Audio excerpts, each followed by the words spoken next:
Existem muitas classes relacionadas com a formatação de formulários, mas no geral nós vamos falar aqui daquelas que são as fundamentais. Como é que nós apresentamos aqui então o nosso layout de uma forma mais ou menos bem organizada e esteticamente atrativa para os nossos visitantes? Bom, eu tenho aqui vários elementos, como vocês podem observar, e eu vou explicar o que é que está no código e que influência é que isso tem na forma como nós escrevemos então o HTML conjuntamente com o Bootstrap. Então eu vou regressar aqui ao meu formulário e o que acontece é o seguinte. Em primeiro lugar, nós temos aqui, como podem observar, esta área com uma caixa diferente do normal. Nós não falámos ainda aqui deste tipo de organização, mas basicamente ela deve-se a este card que aqui está. O card faz aqui este contorno toda à volta. Depois nós temos aqui o background light, que faz esta cor cinza que está por dentro, e depois tenho aqui um pathing 5, que nós já falámos aqui sobre o spacing, e que neste caso faz com que todos os elementos, sejam os labels, os inputs, fiquem 5 para dentro. O 5 é a unidade do Bootstrap, ok? Bom, neste caso até a unidade máxima. Depois temos aqui o nosso formulário. Eu vou aqui esticar um bocadinho para nós irmos vendo o que é que acontece. Eu aqui optei por uma solução que é a seguinte. Neste caso, sempre que eu quiser ver as alterações do meu formulário, eu vou automaticamente ter que refrescar. Ok? Pronto. Então o que é que acontece aqui? Bom, se vocês olharem, eu vou colocar o texto um bocadinho mais pequenino e penso que toda a gente vai conseguir ler. Então nós temos aqui um formulário tranquilo, onde nós temos ainda o input text do vídeo anterior e, portanto, fica com este aspecto. Se nós colocarmos aqui, então, dentro de um div e definirmos aqui que temos aqui um label, form label, e temos aqui uma classe form control, nós vamos ter sempre este aspecto visual. Relembrando que, no caso dos inputs, eles vão ocupar a largura completa do espaço disponível, ok? Isto é muito importante, porque vocês podem depois querer colocar dois inputs lado a lado, para isso teremos que utilizar uma estratégia diferente.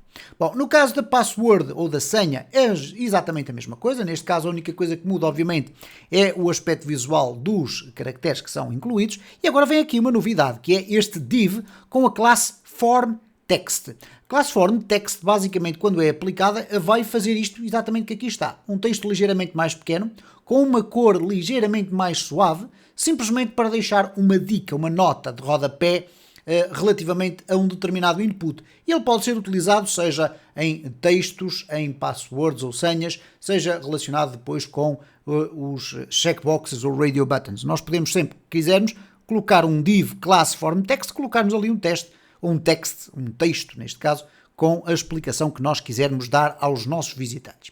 Vamos agora ver aqui como é que funciona a parte da checkbox. Vocês veem aqui que no caso da checkbox eu tenho aqui um div, isto é uma área para a apresentação deste elemento que aqui está, e depois, ao contrário do que acontecia aqui em que eu tenho o label e depois o input, eu aqui tenho isto ao contrário. Tenho primeiro o input, que corresponde a este elemento que aqui está, e depois o label, que corresponde ao texto.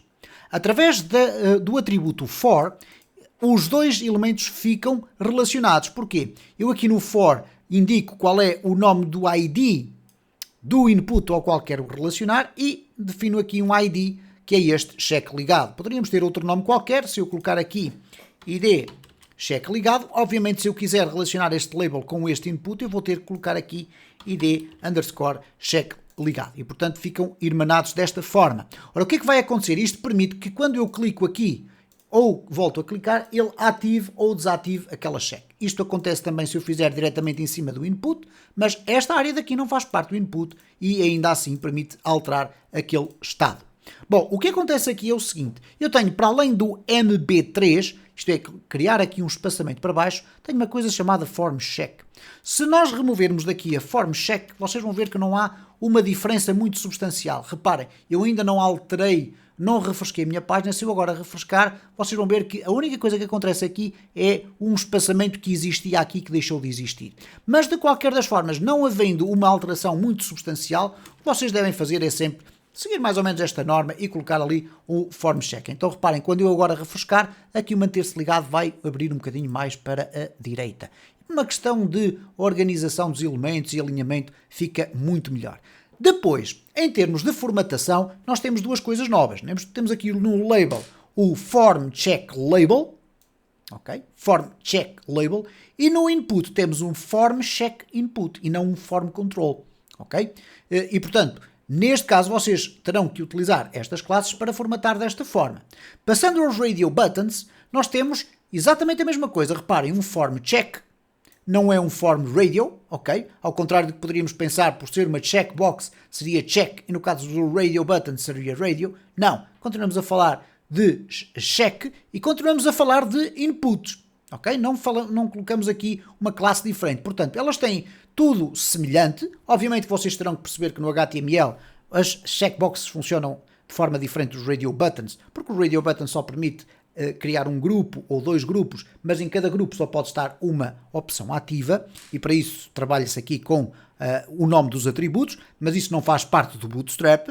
De qualquer das formas, eu tenho aqui então dois radio buttons. Ora, obviamente que vocês devem criar aqui uma caixa form check para cada um dos vossos radio buttons, independentemente deles pertencerem ou não ao mesmo grupo de radio buttons. Se eu tivesse aqui homem, mulher e menor e maior, eu teria que colocar sempre aqui um form check. Se eu deixar apenas o form check, ele vai criar um pequeno espaço entre estes elementos na vertical.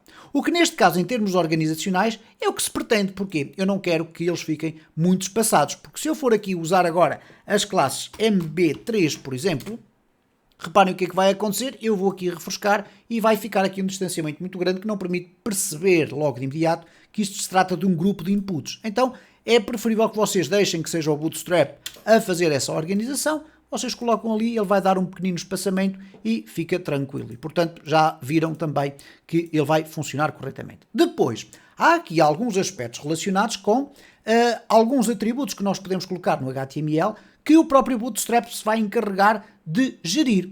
Por exemplo, vamos aqui olhar para o nosso Form Control, aqui é a documentação do Form Control, onde ele explica como é que nós podemos colocar aqui. Se nós colocarmos um placeholder, por exemplo, ele vai automaticamente encarregar-se de colocar o placeholder ali. Portanto, vamos fazer aqui a experiência no nosso input, colocar aqui um placeholder.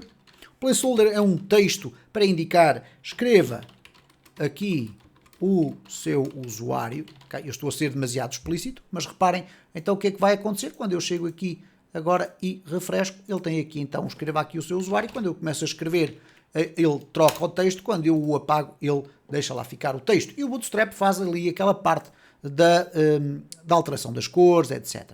Agora reparem, nós temos também a possibilidade de alterar o tamanho. Isto é, nós colocamos Form Control, mas podemos acrescentar uma outra classe chamada Form Control Large, Small, Medium, etc. E portanto vocês veem aqui um SM. Se eu colocar aqui Form Control e agora novamente vamos copiar aqui e vamos colocar aqui Form Control SM de Small, então significa que quando eu agora regressar aqui ao meu documento e refrescar, vocês vão ver que o tamanho, quer da letra, quer do espaço deste elemento que aqui está, é menor do que este que aqui está. E vocês, por alguma razão de layout, podem ter necessidade de fazer essa alteração.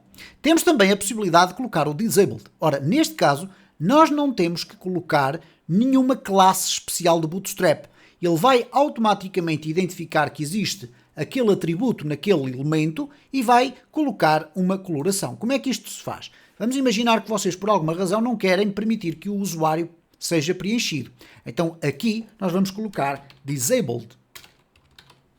Quando eu regressar aqui ao meu formulário e quando eu for a refrescar, o que vocês vão verificar é que, de facto, eu não consigo fazer aqui nada.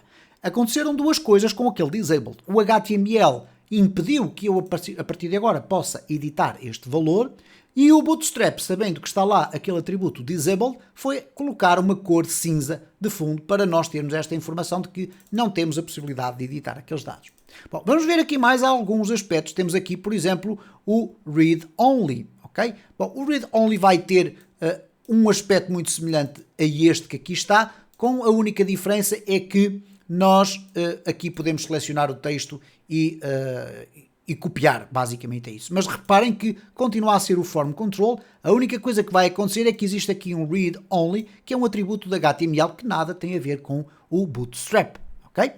Bom, depois, como vocês podem observar, existem aqui formas diferentes de organizar o nosso layout. Mas isso nós iremos ver mais à frente quando começarmos a organizar layouts com um aspecto diferente, em que temos inputs com uma linha, inputs com dois inputs na mesma linha, por exemplo, e tudo o resto. De uma forma muito rápida, nós iremos já nos próximos vídeos falar sobre o Select, o Range e mais alguns elementos para avançarmos rapidamente depois para a parte dos componentes, que eu penso que é aquela que mais atrai toda a gente, que tem a ver com a construção de um acordeon, a construção de um carrossel, como é que funciona um collapse, como é que funciona um drop-down, como é que funciona uma modal, etc.